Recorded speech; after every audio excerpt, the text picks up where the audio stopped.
right, guys, welcome to the Team Set It Off call.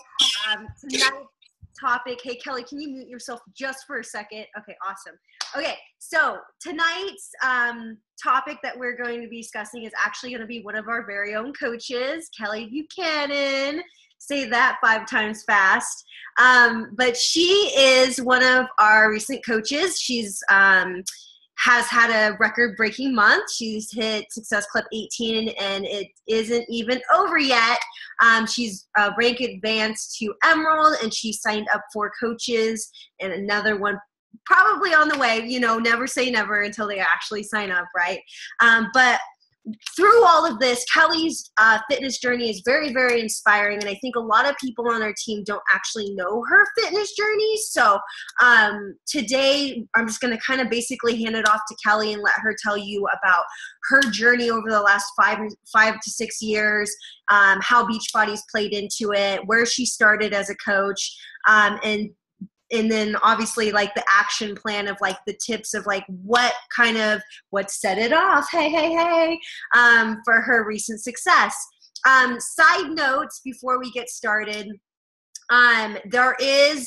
it's about a week left in June. So the Challenge Pack specials are still up for grabs, 21-day fix. Like, this is the program that pretty much all of you have done or will do. It's like the end all be all. Like, and Kelly's going to talk about, the 21-day fix, of course, too, because, I'm sure we can all work out until we're blue in the face. I mean, like, if I could eat anything that I wanted and just work it off, I would. But we all know that's not the case. And with the 21-day fix, it's on special for $140. How amazing. And yeah, the month isn't over yet. So there's definitely still time. And there's an amazing call that they're going to be doing on July 8th with Bo Easton about how to tell your story. So if you hit Success Club this month, and you had some Success Club points last month, anyways, whatever. Minor details. If you haven't listened to the National Wake Up Call this week about the leadership ladder, it's very, very helpful, very insightful. Highly recommend it.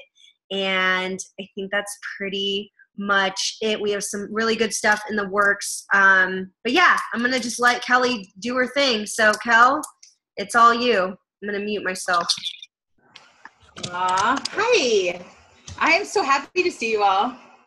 And you know what? I actually got kind of nervous, which made me laugh so hard because you guys are like my family. And to be nervous to tell you my story, I thought, you know what? I need this practice.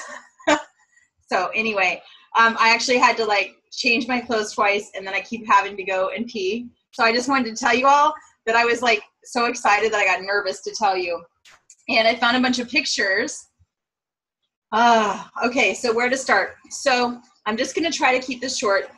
When people ask me about my story in person, I will skim my story. I will say I was super unhealthy and stressed out. Sometimes I'll say, and I was a military spouse. And then I had horrible health problems, and then I just saw the light. And then I made changes. I became a crazy runner, and then also into fitness, and now I'm a coach, and I can help you. And, nobody connects to that. Nobody connects with that. So it's good practice that I'm talking to you about where I actually have been, because that is something that has changed the way that I'm working my Beachbody business this month. We're going to rewind. I grew up in the Midwest. I was born in Illinois, and I was adopted into a family of dark-skinned Indian, Native American family. So I was the redhead freckled kid. And then my parents didn't think they could have children, and they had 2 more biological children after they adopted me. And we moved all over, and I ended up being raised in Nebraska. So I'm from the Midwest. And I had a very rough childhood that I don't usually talk about to people.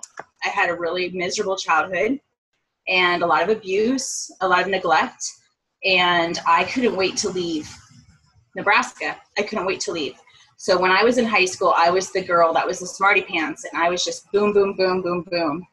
My parents got divorced when I was young, and then both remarried. I stayed there in Nebraska. And I ended up graduating from high school when I was 16 years old, and with the motivation of just getting out of there. And I did. And I went to college very young, and I intended to be a doctor. I thought I wanted to be a doctor of human medicine, but I wasn't even grown up enough to even handle boys, let alone going to college. So I ended up leaving school. I worked as a young adult. I was like 18 years old, and I worked in a small little town. I worked like 4 jobs, and I ended up just becoming independent and getting involved with other people and finding out that there were families that were normal and there were people that were loving. And I ended up relocating to Colorado Springs, where I worked quite a bit as well, and ended up meeting my ex-husband, Sean, who was in the military. And so we got married in 1995, and we moved to Texas. That was our first station. And fast forward, 3 kids, all over the southern United States. Sean, his MOS was an infantry. So he was an infantry guy when we first met, and he was deployed often and not home. And I was very independent, but I found myself with a lot of time on my hands. And after every of my pregnancies, I actually lost all the weight. I was that girl who just lost the weight. And everybody's like, how did that happen? And I did. And I was very active with my kids always. We ended up relocating different places. And at one point, Sean ended up deciding he was going to have an opportunity to become a special forces operative. And so he went ahead and did all his training and got accepted, and went ahead and changed his MOS. And once that happened, it's like my world just ended up becoming much more challenging and stressful for me. So I was already essentially a single mom in most ways, although I had a husband who was obviously protecting our country and, helping financially. But I always was working. I would work as a waitress. I would work at whatever job I could do for a year until we had to move. And all of my dreams were put on hold. And I'm a very ambitious person. I always have been. But I was a mom, right? And so when we're a mom, that kind of takes away and we just give ourselves. Like, I'm already crying. I haven't even started. Anyway, once Sean became Special Forces, we ended up being in the South, which I loved living in the South. We were in Georgia for almost 6 years, which is a long time for the military.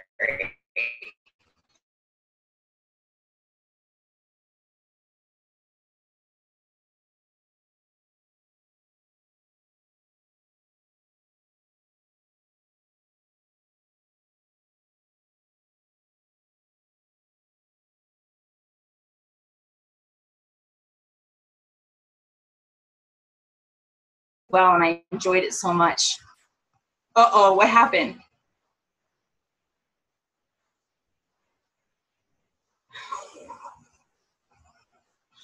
Can you hear me? Yeah, I can hear you. We worked off at the part where you said we moved to Georgia. Oh, so what happened is I ended up getting an opportunity to go back to college. I got a scholarship through the Army for getting good grades, and I finished my degree and got a bachelor's in biology. Got a job on post as a veterinary assistant, started doing a lot of animal rescue work, working with zoos, working with, anything I could do with animals. I've always been interested in animals. My kids were little, and Sean was gone all the time, but it was a way for me to occupy my time.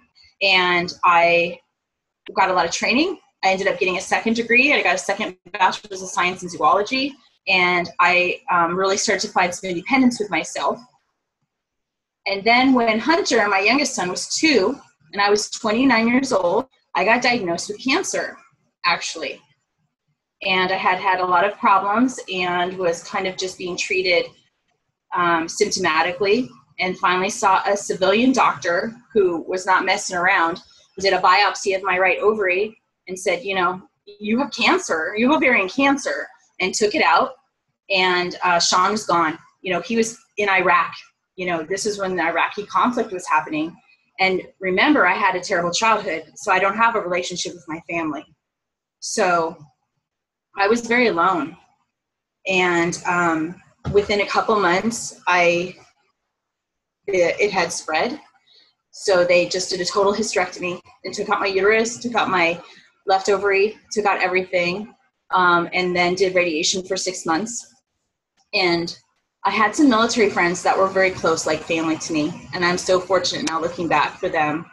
And the kids were very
Short intermission. Short intermission as Kelly comes back on as she was about to have me burst into freaking tears. So we'll wait for her. I know she'll come back on. Oh, that's like only half her story. There's like it's probably like 25%. Yeah. Oh, I know. I started crying already.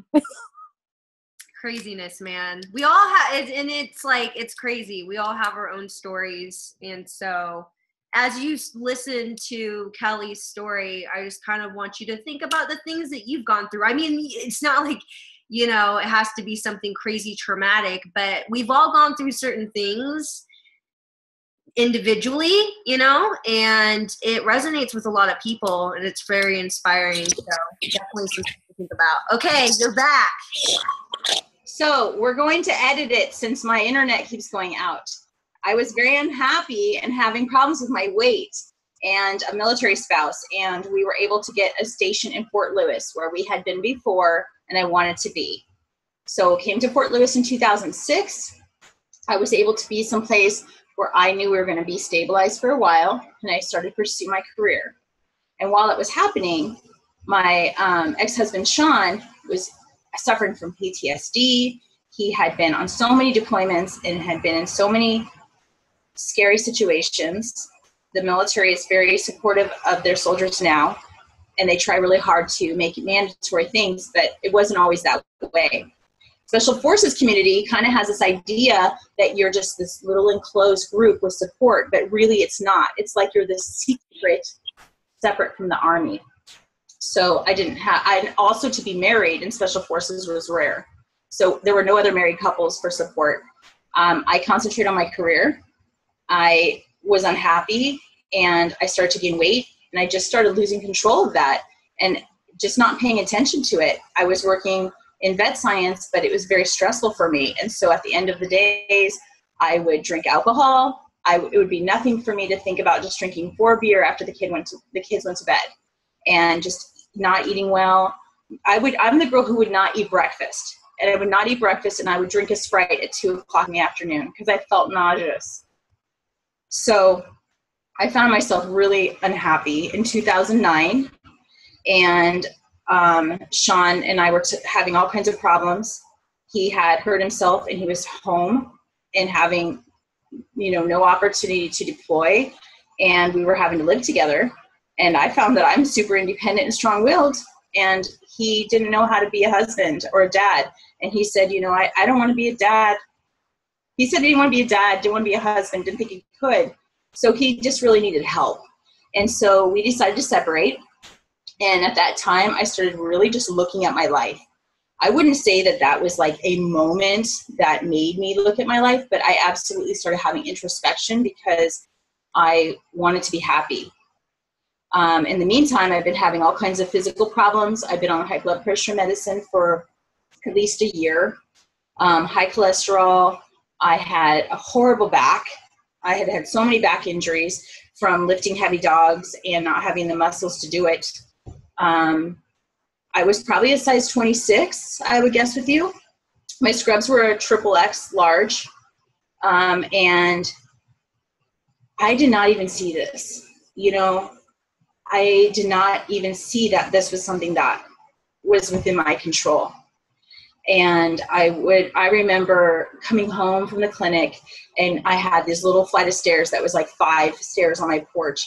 And every time I would have to stop and take a deep breath, because I knew it was going to hurt to climb those 5 stairs to my own home.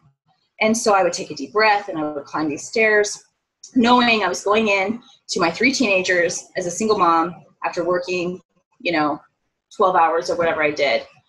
And I did that for a long time. And I started to just feel that everything was hopeless. I was very depressed. And honestly, if I didn't have kids, I would have absolutely contemplated suicide, because I was so depressed and so miserable with myself and so hard on myself. And I just felt hopeless. So I remember it really clearly. I had been to the doctor. She had said I was having stomach problems all summer. And she said, I think we need to do a CAT scan, Kelly. And I was so scared of cancer. I was so scared it was cancer that I kept putting this off.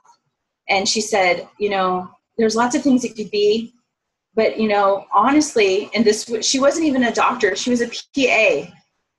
She was amazing, is an amazing person. And we stayed in touch the whole time. So she has known me through the whole journey.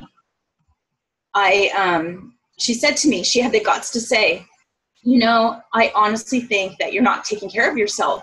And if you lost weight, you would be able to do your life better. And you deserve to take better care of yourself and stop giving every single thing that you have to everybody else but you. And she just looked me in the eyes and said that. And she says, I want you to see a surgeon for your back. And they had done an MRI. And I was like, well, what about my stomach and what's going on? And she said, I'm so concerned about your back. So I saw a surgeon who said, you need to have back surgery. And I said, I can't. I have kids to take care of and a job to work and bills to pay. And she said, well, then I think you should have gastric bypass surgery, because I have no idea how you're going to live in this body weighing this much. And I remember being shocked. I'm an obese person? I was shocked. Like I literally had been in denial. And so I said, okay, what do we have to do? And so she said, we're going to put you on a list, and then they're going to call you for consults. And in the meantime, I want you to think about making some healthy changes if that's something you can do. So I just thought about it and thought, I just have so much going on. This is the last thing I needed. And I'm also going there because of my stomach. I had a CAT scan. They found out my gallbladder was diseased beyond control. It's a common thing for 40, they call it FFF, female 40 fat. Those are the 3 risk factors for gallbladder disease. And I had so many gallstones going on that I was having pancreatitis, which is why my stomach hurt all the time, and which is why I was sick. And so they scheduled surgery to remove my gallbladder in October 2009. And Sean was gone. He was in Okinawa. And the kids were home alone. My oldest son was a sophomore in high school. And I remember clearly when I had that surgery all by myself with no one to help me. And I came home a couple days later and I felt so much better. And I just felt like a relief. I felt like I had done something. And it was because I overcame that fear of the cancer. But I didn't see it at the time. And the kids were fighting and being teenagers, and I wasn't supposed to really be moving around. And I just decided to leave the house. And I was like, you know what? I must go outside because they're driving me crazy. And I forgot to mention that when I got weighed for surgery, the morning of surgery after fasting, I weighed 298 pounds. And I'm 5'4". And the nurses had this look of disgust on their face. And I remember distinctly how that felt. And I had no idea I was that heavy. I knew I was over 200 pounds, but I had no idea. So that night I went for a walk, and I went outside and I walked down the steps and I went out to my sidewalk, and I thought, I wonder if I can walk around the block. And so I thought, I don't really want to go back in the house. I don't want to hear the kids fight. So I walked around the block, and when I was walking, I was thinking how good it felt to be outside. and how I could think clearly. And I was just walking and I started crying. I was just by myself and in Tacoma, like hobbling because I had like drains and stuff. And I was in baggy clothes. And I probably looked like a mess. And I remember just crying and stopping because it hurt to walk. And then I remember just thinking, like, how am I here? Like, how is this my life right now? This is not what I was meant to be. This is not what I was meant to be. And I was 38 years old. And I thought, this is not what I want. And I can change this. And I don't have to do this. I don't have to be this person anymore. So I walked around the block. I came home. And I just woke up with a fresh feeling that next day. And so I just started making changes right away. And it was like within 1 month, I lost about 15 pounds just from not eating pizza at lunch and by eating little tiny bits for breakfast because I couldn't make myself eat breakfast. And at lunchtime at the vet clinic, I would go outside and drive the mile to this little field that was a third mile round. Are we frozen? No, we're not frozen. Okay. She's just yelling at you, Lucy. Okay. So I just started doing small things, and I started feeling enormously better. And I lost a little bit of weight, and I felt so much better. Like, I immediately felt better with my body. So I just used that momentum. And by the time I got a call for a consult for gastric bypass surgery, my BMI had already lowered to the point where I no longer qualified for it. And my doctor, the PA, she said, I think you can do this on your own. And I thought she was crazy. I'm like, I don't even know what you're talking about. There's no way I can do this on my own. And she said, I really think you have it inside you. So what happened is in 2010, I just started going at lunch every single day at the vet clinic, and I'd leave the clinic. And my internet connection is unstable, just so you know. It's telling me now on my computer. Somebody move so I can see that you're not frozen. Oh no. Can you hear me?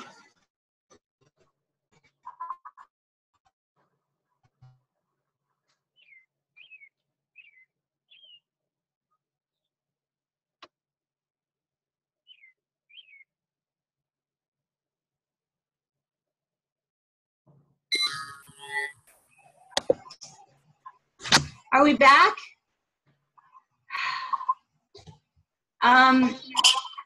Where did I leave off when you guys froze? When you went for a walk at the vet clinic. Oh, so I started just going for walks, and then I started to feel better, and I started to make little changes to how I ate. And then I started just doing longer walks, and then I started doing little jogs. And in 2010, for the entire year, I was able to lose like 60 pounds. And I was able to do little 5Ks, and I looked for little charitable runs to enter to help motivate me. And then I noticed that the people around me were motivated by my success and how excited I was about it. And so I started to realize there was a lot of support in people, right? So I started talking about it everywhere I was. I started talking about it. And I had some pretty crappy negative people in my life that would be like, well, that's great, but you still have 140 pounds to lose. And so you know what I did? I got rid of those people. And I was like, I don't need you in my life. I can just be alone, right? So what happened is I started to really gain some confidence, and I noticed that I had a natural benefit of physically feeling better, but also I was a better mom. I could handle my stress better and differently. And so I became a crazy runner. I'm going to kind of cut this short because I keep losing internet connection. That's what worked for me. So I became a crazy runner. I ran all the time. It was my stress relief. It was my exercise. I started eating differently, of course. And then in 2011, I did the Seattle Marathon in November. I weighed still 200 pounds. And I did it as a challenge with one of my friends because she had done marathons. And it took us the whole time. It took like 6.5 hours to complete it. I walked most of it. And I felt amazing. When I was done, I felt like I could do anything. And so that just really compelled me to continue training. And so I did. And then in 2012, I did 2 ultra marathons and 3 other marathons, lots of half marathons. And I ended up injuring myself. Big surprise. And that's how I found group fitness. So I injured my foot. My doctor said, you can't run anymore. But good news, you don't need any of your medicine.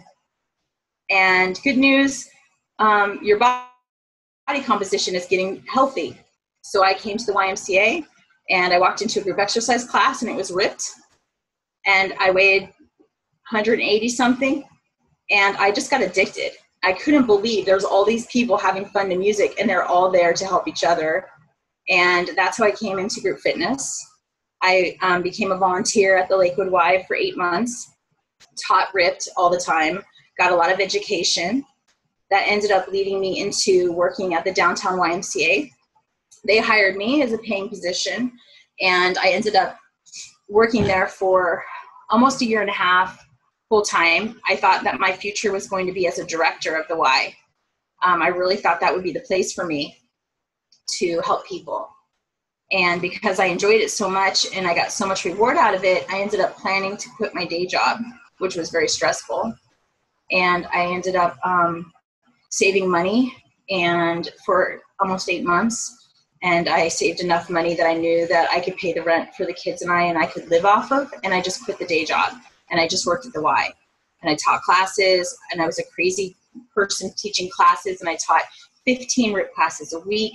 And I took every certification I could take and I got every training that they would offer. And I would do lifeguard duty, and then I would teach core in the gym, and then I would be a manager, and then I took a diabetes prevention training, and I just took advantage of I just saw it differently. Right? I realized that because I was choosing this life for myself, that I was choosing it. And so where everybody else felt like they were getting taken advantage of because they were getting paid minimum wage to do these things, I realized I was getting paid to learn all this and also to have experiences with people. So every opportunity I had to do some sort of any interaction with members, I would. But at the end of the day, it wasn't a fit for me, and it made me very unhappy to put so much energy to an organization that didn't give back to me and wasn't a fit with my future. So I started working part-time back at the vet clinic and started thinking about where was I going to be for my future? How was I going to live in wellness? I had met many Beachbody coaches. I had been to 3 Super Saturdays already. I had had a couple Shakeology samples, and I wasn't that, I wasn't that sold on it. I had, in the meantime, done all kinds of strength and conditioning. I trained for a bodybuilding competition. I had done Body Beast with my son and thought that was pretty cool, but I had not really had that connection to Beachbody. And then I decided that this girl that was teaching at my gym, who is half Korean and she's kind of crazy, like I had this connection with her, and I had gotten Turbo Kick certified and PYO certified. And so I needed PYO for my own personal goals. And so I started staying after RIP class on Wednesday nights and taking PYO with Jen. And then I kind of stalked her on Facebook and realized that she was a Beachbody coach too. And so I started to just this is all within 2 weeks. I make it sound like it was months. So I finally just decided I actually had a friend, a close friend who's a Beachbody coach who had invited me to opportunity. And I said no. I said that I thought it would be a great idea, but it wasn't the right time. And then when I started to think more about it, and then I started thinking about Jen, I decided, you know what, I think that's the fit, which was kind of odd looking back now. But I just felt like it was right. And so I walked into her PYO class one day, and I went early, which was hard to do because I was leaving ripped. And I said, so I want to sign up for Beachbody as a coach under you. And she kind of just looked at me like, what? Okay, well, we should talk after class. And that's how it all started with my Beachbody journey. And what I found is I immediately had this kind of family feeling. The fact that Jen is so embracing of all of us and our individuality, she makes such a point of finding out about us and what motivates us and where we're coming from and what we want, what our goals are. It was a fit. However, I didn't work my Beachbody business at all until recently. I just kind of let life get in the way and used it to get my Shakeology discount. And I did the 21-day fix in January. Was it January when we did it? I think, which was amazing.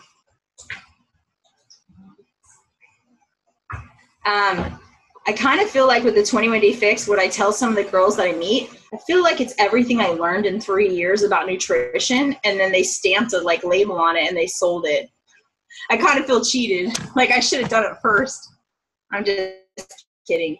I'm happy that they have it out there to help people. So it's so great to help people understand what their caloric needs are. It's based on metabolic eating, and I've done so much research about this program, and so I really feel passionate about it. But fast forward to May, started really thinking about how financially strapped things are for me and how I really want to make money from this business, but I also want to help people. And in the meantime, I work 16-hour days, Monday through Thursday, and I have 6 jobs. I'm always busy. I'm constantly broke. I'm a single mom. My son is going to be moving, and I'm going to be downsizing. And I've just had a lot of personal challenges that have been overwhelming. I'm going to be an empty nester. Lots of things that I'm excited about, but also scared about. And so I really got focused on my dream board. First, I got in contact with my why, had some really good moments about what is motivating me. And then taking that to what do I have that other people don't have that people can get value from? Because every single one of you has something that somebody needs that you may not even know, that you haven't even met them yet, that I don't have, but that only you have. And so I started doing some soul searching. I started doing personal development. And then I really started getting strict about doing the things that Beachbody already has set out for us to do. So doing Power Hour, and this is what I should do every day. In May, I started feeling like I was connecting with people more. And so I started to have a little momentum. And I wanted to get Success Club 5 so bad. And I started to talk with people. But I wasn't getting anywhere. People didn't, I couldn't overcome objections. And I'm not a very good salesperson, so I don't want to push things on people. And I also had so much hectic stuff going on in my life that I just kept letting that be in the way. And I kind of just started realizing that I'm not going to do it half-ass, because I can't say that I halfway have passion to help people feel well. And I can't say that I halfway am going to give this much energy to something that I committed to. If I'm going to be a coach, then I'm going to be the best coach I can be. I mean, I'm only human, and we're all only human, but we have so much to offer. So I started thinking about that and thinking about the fact that if I was focusing my energy differently each day, then at the end of the day, I wouldn't say, oh, well, now it's the end of the day and I wish I would have devoted some time to Beachbody, to reaching out to people and to making connections and to following through. And so I started making my Power Hour in the morning, actually, because of Jamie had talked on a team call about how she did her Power Hour at like a ridiculous time of the day, like 5 a.m. or something. And I thought that was just nuts. But then I thought that's kind of brilliant, because then you have it out of the way. And when life gets in the way, you've already got your priority done. And for me, I want it to be my priority. So I started making sure that I got an hour in the morning, and I made sacrifices to do this. And sacrificed morning runs and time with Jasmine. We used to go to Wapato in the morning. And that was a sad thing for us to do, to not be able to do that, but it was important to work the business, and we found other time for each other.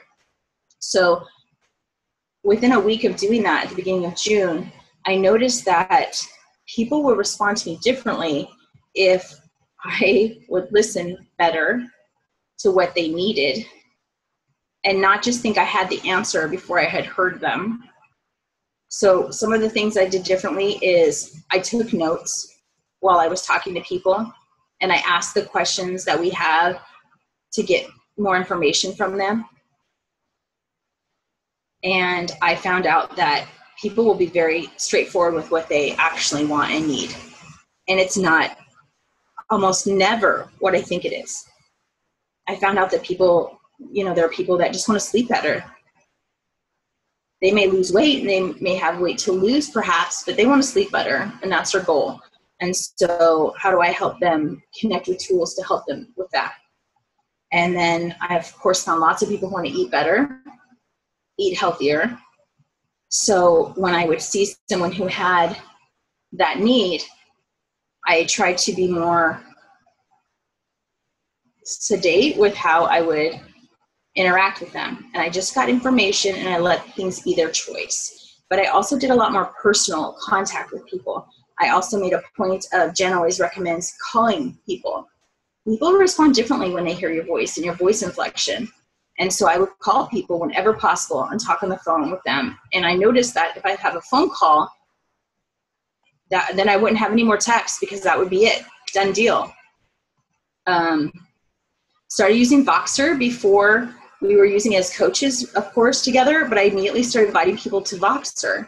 As soon as I would text them on Facebook, I would invite them to Voxer. And then I started being able to speak with them more frequently and they could hear my voice. What else did I do? I made videos of myself in my car on my way to work. And I would just be talking about some ideas of things that I was thinking about for the day. I would talk about how I'll have to just make them public sometime, you guys, and so you can all see them because I still have them. But I would just say, today is a fresh day. This is how I felt when I woke up. I'm going to put my focus on this positive place. This is one of the ways that I continue on my journey, et cetera, et cetera. And I noticed that I was connecting with people better by making a little effort to do those things. And these were all things I was doing in between other stuff. So I had my power hour, then I would do some Voxer, I might do a video. At lunchtime, I made a point to have more me time, go sit outside, connect with people. So what I realized is within a week or 2 weeks, I was spending 3 or 4 hours a day devoted to Beachbody, as opposed to half an hour a day. And that has made a huge difference because it kind of carries over. And then I took it another step further and I was thinking, everywhere around me are all these people that need help with things. And I might have tools to help them. And, I really wanted to share the coaching opportunity more. So I started looking for people around me that were unhappy in their job. And I started at my own job and found a coworker who wants to leave that job and shared the opportunity.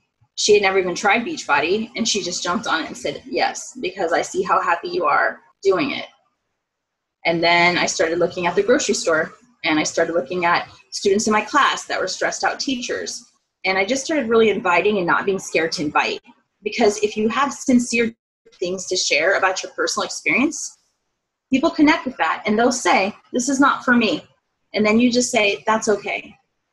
So I made a lot of small changes like that, but mostly I would say I focused differently. I'm putting my focus on my future with Beachbody and not on the now of working 6 other jobs to pay the bills. What else? Trying to think of other ideas. I didn't make very good notes about some of the things I wanted to talk about, and I didn't expect my internet connection to be strange. One of the other things I did is whenever I have someone interested in signing up for buying a challenge pack, I have made myself a little script to immediately share the coaching opportunity and just not be scared to do it. Share the possibility of the discount for the Shakeology that they'll have, the idea that if they need to cancel, they can, that I'm here for them, and that they have an entire team above me of people that are here for them. And that has really worked. 2 of the coaches I have didn't even tell me they were going to choose to be coaches. I didn't even know they were coaches until Jen Boxers me, congratulations on the new other coaches. So because I was so busy talking to others and didn't even know they had chosen. So it has continued to snowball, and I have momentum going, which I'm using.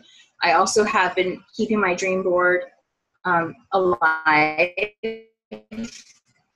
Having some financial restraints and other issues going on personally has only helped to make me feel motivated, and getting commissions every week has made a huge difference.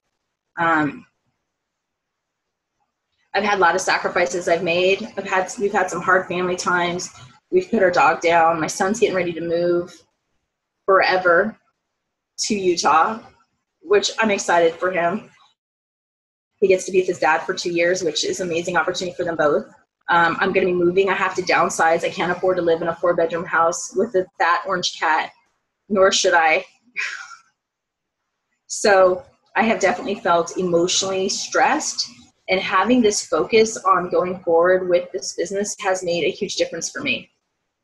I have been much better about taking me time for myself. I've been delegating and leaning on others. I've reached out to Jasmine so many times in our group and Harley and said, I can't even, I can't even post inspirational post. I just feel so sad about my dog and I need time. And they said, of course, we'll do it. And then I said, can I send some of my challengers to you if they have problems? And they said, of course. And so I said, please reach out to Coach Jasmine, And then I've just made a lot of allowances for myself that I don't always practice doing, and it has made a huge difference.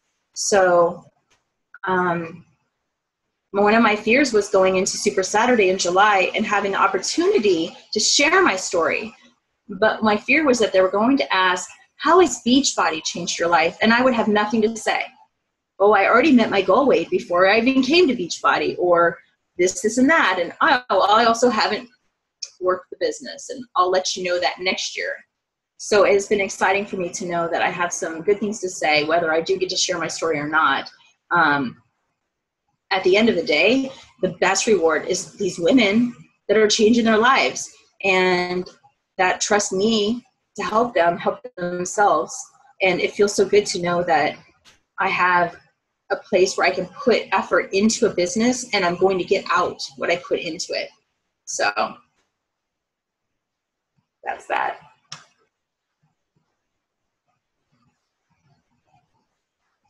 I can't even hear you all. Nick, give her a round of applause.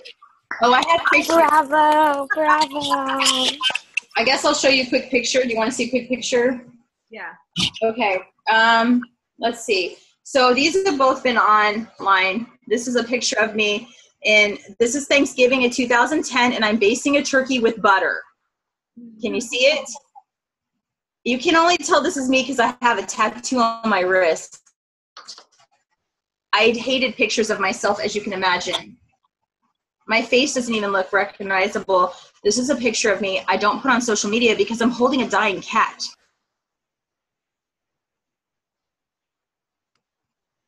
I'm huge. You can't even see. Can you see me? Dude, that doesn't even look Not like really. you at all. Maybe I should scan those in sometime.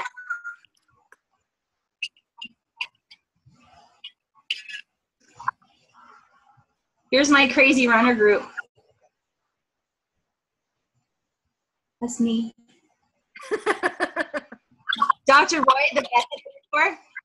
ended up losing 60 pounds when he was 76 years old, and he has ran his first marathon last year. Aww. And he jokes that is all due to my transformation. Sometimes at work he'll say, "You want to get some pizza?" This is Dr. Roy. Look at Dr. Roy. He's crazy. Look at him. He's in a kilt. He's like my dad. Right? Yeah. Here's me and Ashley after a mud run. Nice. And then here's more important. Here's my son, Josh. Aww. He's 22 now. He has a beard. He doesn't look like that. Here's my daughter when she was all innocent with a horse. With a horse. These are like the old pictures. Now she's 19 and she's just sassy. That's Hunter. Hunter. Happy birthday, Yep. Hunter. Hunter had a great birthday. He actually has had his whole birthday. And I have to tell you guys, I'm going to put it on Facebook. I made the red velvet cupcake recipe that I made for our coaches night with vanilla Shakeology and no sugar, no oil, no butter. And didn't tell them, and nobody knew, and they thought I used red food dye. They thought they were red velvet cupcakes for his birthday. That's amazing. Dude, definitely, please share that. That's incredible. They had 8 grams of protein. He has other junk. Oh, don't judge. He got to have junk too. That's funny. Here's my story. Here's my why story. You're so awesome. Oh.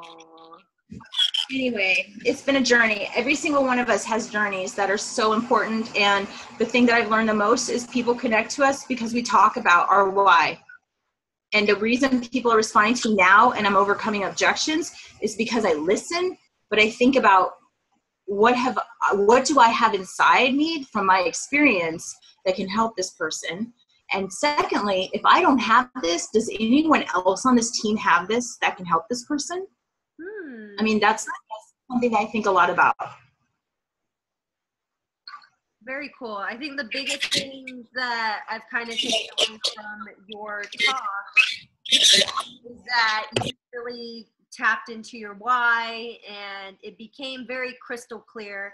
And if those of you, if you've never read The Compound Effect, he gives a really brilliant example about, like, for those of you that have children, or maybe a pet you really love, you know, if you were asked to walk a plank, you know, for $20, like, oh, okay, would you do it? Yeah, okay, whatever. Like, just a piece of wood on the floor, whatever. But then if you put that piece of wood and you put it between two skyscrapers and you're like, walk that for $20, you'd be like, no. But then if they threw, like, your husband or your kids or your wiener dog or whatever is really, really, really just, it wouldn't even matter, right? You would just run. You wouldn't care about anything. You would get as fast as you could to that skyscraper. Did I mention the skyscraper's on fire? Not just because they're like, hey, I'm at the other skyscraper, come here. But you know, when we get very tapped into our why, my favorite Beachbody team is Set Your Soul on Fire, because it really is truly speaks for itself that when you set the human soul on fire, then, you know, you're unstoppable. It doesn't matter if you have, you know, your dog is put down, or you are having financial issues, or you work 6 jobs, or whatever, you know. It's like, especially with, for me, listening to Kelly's story is like, all the things she's gone through, just like the things that we have each gone through in our own lives, if you can overcome that, how can you not be a Beachbody coach? Like, you could do this, right? And the sooner you start having that belief, the sooner you'll start seeing your own potential. And like Kelly said, the biggest things I took away from hers was she started listening to people, and she got really strong about her story, and she didn't take offense if this isn't the right time for people. I think particularly probably because Kelly was asked to be a coach multiple times and it wasn't the right time for her. So the sooner you stop taking things so personally, you know, the easier it becomes to present that opportunity. So I will say, oh my God, I hate this weird dog that's here. Can I say something, Jen? Yes.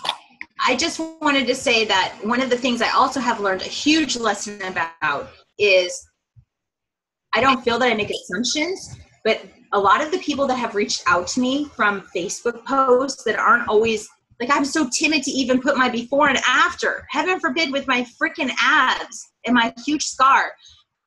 People that have reached out to me are not the people that I thought would. And so what I also started doing is when people would reach out to me, I would say, what made you reach out to me? And then listen. And then how come you think I can help you? And so people will tell me things that I didn't see as a value in myself, and I would hear that consistently. And so that would be that was really helpful for me. I've had a couple of childhood friends, like high school friends, that are now challengers that I haven't been connecting with for 4 years of my fitness and wellness. And they reached out to me because I was talking about every single day forgiving yourself, and they got the message that they felt that they needed someone who believed in them having a fresh start every day, and that they wanted some help with stress reduction, and they thought I had a lot of energy. So in my head, I thought I can help people lose 164 pounds. And what was really happening is there are people that attracted me for other values and things that I possessed that I didn't see. So I've really learned to invite without prejudice. Just invite. And then if it's a no, it's a no. But don't burn that bridge, because it might be a yes 2 weeks later, or it might be a yes for someone else in their life, or it might just be 2 years later they decide to become a coach. So I was really surprised about that too. I've just been a lot more open-minded and listening. And then, okay, so then the things that I have for you, the one big question was, you said you have a script that you use when you are inviting someone so that they have that option to be a coach or a challenger. Would you mind sharing that on our team page? No worries. I'd be happy to. It's very crude, so make it your own. But it's basically like, it kind of goes along the lines of, disclaimer, nice way of saying, I don't know if this is good for you, et cetera, et cetera. But just so you are aware, I am looking for individuals to join my team. And I basically say a little bit about the kind of people I'm looking for on my team. I say my team name, and then I say that something specifically about them. So something that I've already thought about before the phone call. One of the things that you explained to me is that you're unhappy with your job and you are hoping that someday you can go back to school. And I have to tell you, identify with that, because I don't know if you know, I left my day job, or I was not happy with my job, and I'm not currently happy with my job, and I work a lot in pursuits. That being said, if you sign up as a coach, you'll actually get a discount in the future on your Shakeology, and you'll have the opportunity to work it as a business if you choose to. And I basically just say that, and I have it written down in a much more, but that's what I say. And I was shocked how many people said, oh yeah, that sounds great. Sure, sign me up. Oh, you know what? My one friend, she also wants to do T25, but she said she doesn't want to pay for that, so maybe she'll be a coach under me. So I've been really surprised. So I've just been saying that every time. And I know that sounds kind of pushy, but if you say it on the phone with your voice inflection and you mean it and you're sincere, if they say no, then you just say, no problem, no worries. Just so you know, that's always an option for you. If you decide in the future, which I know you're going to be so incredibly excited about the Shakeology, if you decide in the future that you'd like to get it less expensively or even get it paid for every month, then just let me know. So one gal that signed up as a challenger 2 weeks later decided to become a coach because she thought about the conversation we had, and I touched base with her. How's the Shakeology? So I've been really focusing a lot on the Shakeology. The 21-day fix is amazing, but I think the basic of everything is that Shakeology, and keeping them on the auto direct, keeping them focused on all the benefits they're getting from it. I've done a bunch of research. We have all these videos at our disposal, and there's so many benefits for so many people. So just staying focused on that has helped people be more focused on wanting to have a coaching opportunity.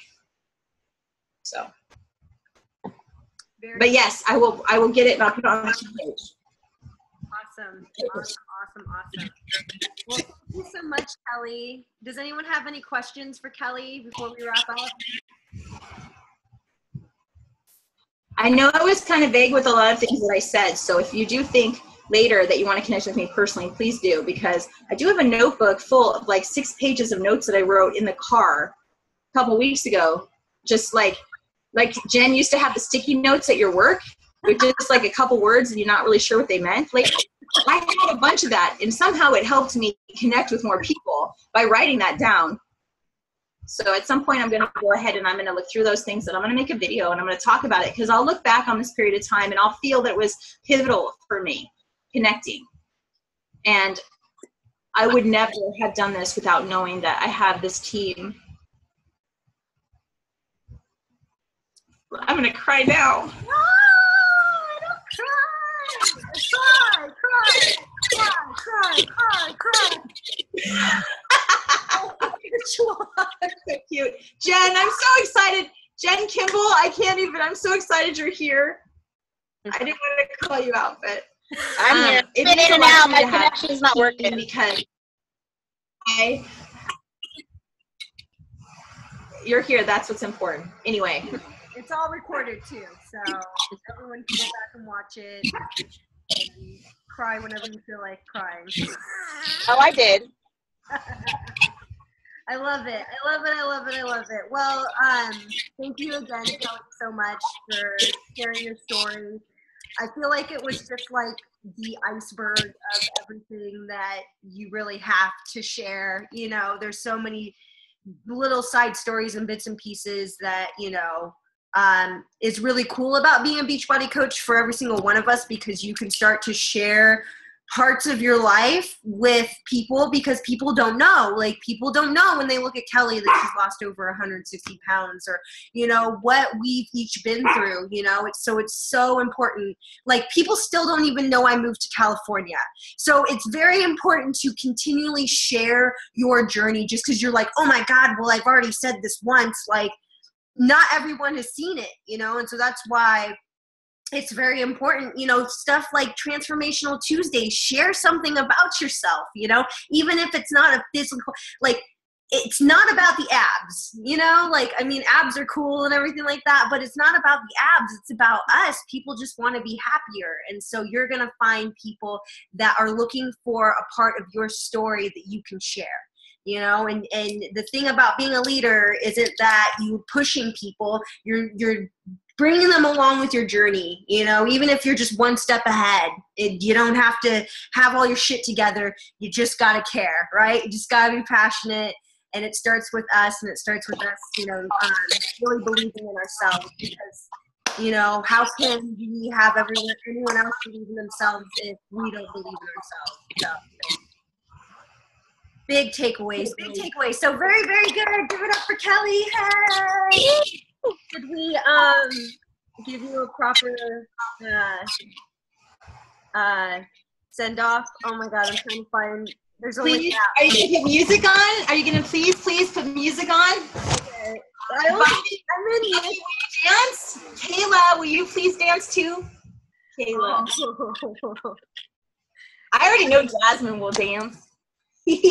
And Jamie. And Jen Kimball and I are gonna do a size promo at Figures for women. Yep. Yep. At some point when I learn to dance. Oh, just FYI, the trainings go live tomorrow. Yay. Mm-hmm. So also, FYI, for everybody who is coming to Washington for Super Saturday in July, I've officially offered my empty home if you want to come and crash at my house, if you need a place to sleep. And I think we should all work out and go out and just have a blast for the whole weekend. So I'm going to come visit, even though I live down the street, but I'm coming to visit. Just come sleep over, boo. Let's just make it girls' night. With bare balls. Bring your makeup. Oh, God, my ass is sweaty.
Everybody here get it out of control.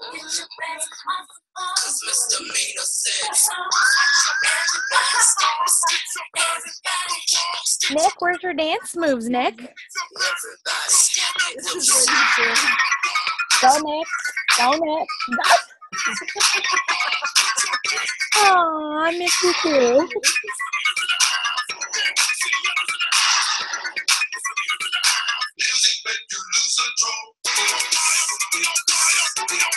Everybody